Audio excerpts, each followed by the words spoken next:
Bwana awe nanyi. Somo la Injili takatifu ilivyoandikwa na Mathayo. Utukufu kwako e Bwana.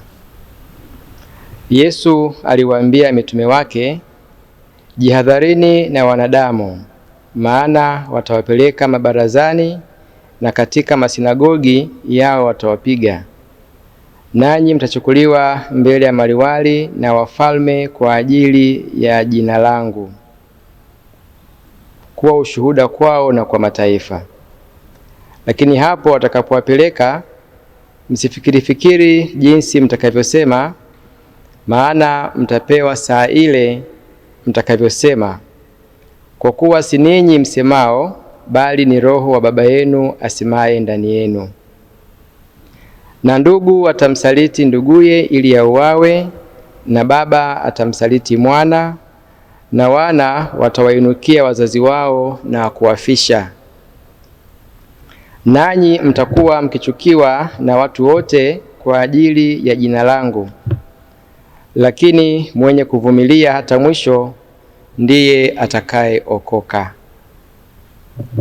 Neno la Bwana. Sifa kwako e Kristo. Ndugu zangu, jana tulisherehekea kuzaliwa kwa mfalme wa milele duniani, na leo kanisa linaadhimisha sikukuu ya kuzaliwa mbinguni kwa mmoja wa askari wa Kristo.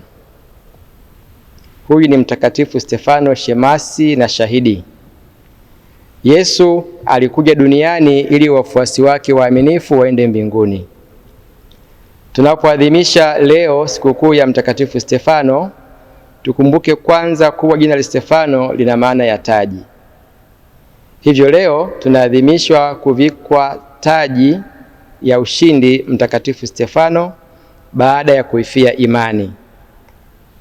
Twajiuliza, uwezo wa kuifia imani aliupata wapi? Stefano alikuwa mmoja kati ya mashemasi 7 wa kanisa la mwanzo. Kitabia na karama, Stefano alikuwa mwema, aliyejawa Roho Mtakatifu na hekima. Matendo ya Mitume sura ya 6 aya 3. Karama hizi zilimfanya Stefano atende ishara na maajabu mengi kati ya watu. Matendo hayo makuu aliyotenda yalimpa Stefano maarufu, ila pia maadui wengi.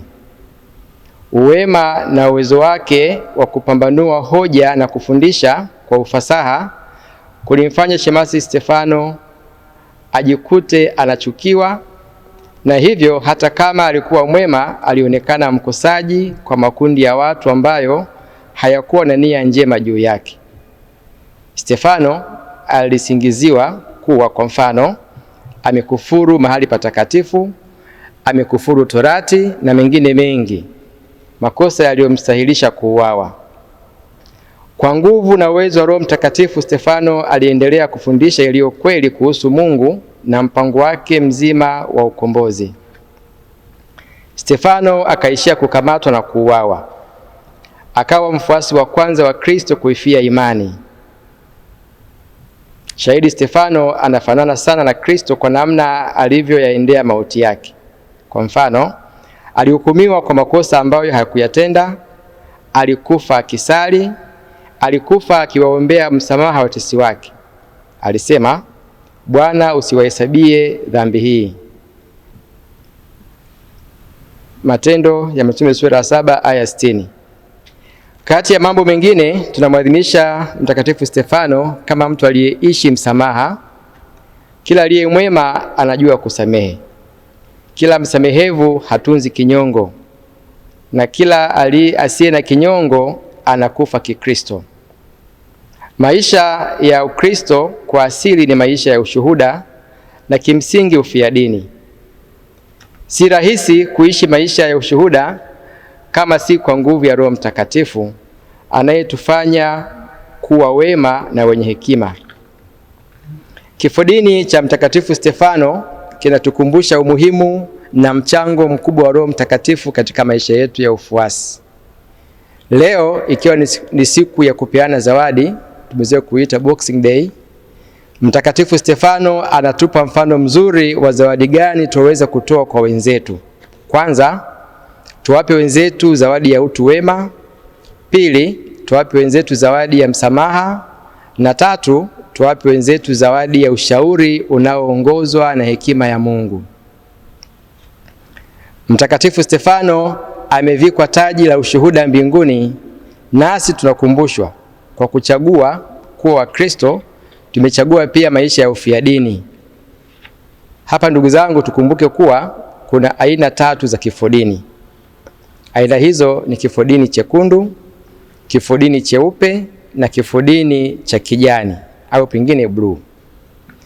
Kifodini chekundu kinahusisha kumwaga damu kama alivyofanya Mtakatifu Stefano au watakatifu mashahidi wa Uganda au watoto mashahidi. Huu ni ushuhuda wa hali ya juu unaotolewa kwa kweli ya imani, ushuhuda hadi mauti. Rejea Katekisimu Katoliki namba 2473. Hapa mfiadini humshuhudia Kristo aliyekufa na kufufuka, ambaye ameunganika naye kwa upendo.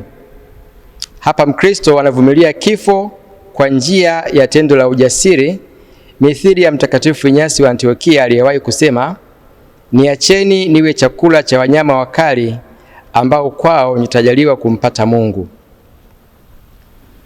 Kama haikuwezekana kumfuasa Kristo kwa ujasiri kwa kumwaga damu, tunapewa aina ya pili ya kifodini. Hiki ni kifodini cheupe.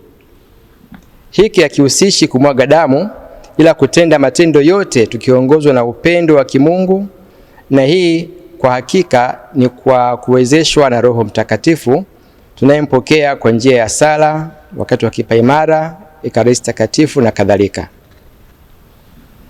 Kifodini cha 3 ni kifodini cha kijani, baadhi hukiita cha bluu. Hii ni kuishi maisha ya ushuhuda kwa njia ya kujikana, kujitwika msalaba wetu na kumfuata Kristo. Rejea Injili ilivyoandikwa na Luka sura ya 9:23. Hii inahusisha kustahimili kwa saburi matukio yote ya maumivu na mateso, lakini kwa ajili ya Kristo, kwa kufunga, kwa kuwa na masaa mengi ya sala na nidhamu mbalimbali za kimwili. Kuishi fadhila ya uvumilivu kama Injili ya leo inavyotuambia, atakayevumilia mpaka mwisho ndiye atakayeokoka. Tunahimizwa atakayevumilia chuki, husuda kwa ajili ya Kristo, tukimfuata Kristo atastahilishwa taji ya ushindi. Mwisho wa somo la kwanza tumesikia ikisemwa, akiisha kusema Bwana usiwahesabie dhambi hii, akalala. Kifo cha Stefano kilikuwa mithili ya mtu anayelala.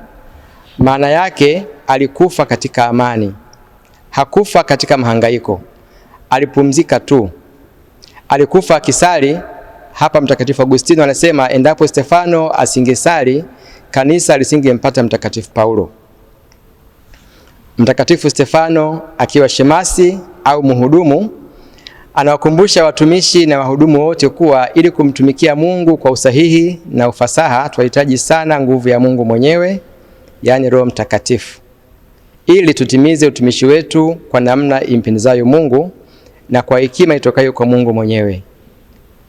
Tunawaombea na kuwatakia sikukuu njema waamini, jumuiya, parokia, dekania na wote ambao Mtakatifu Stefano ni somo wao.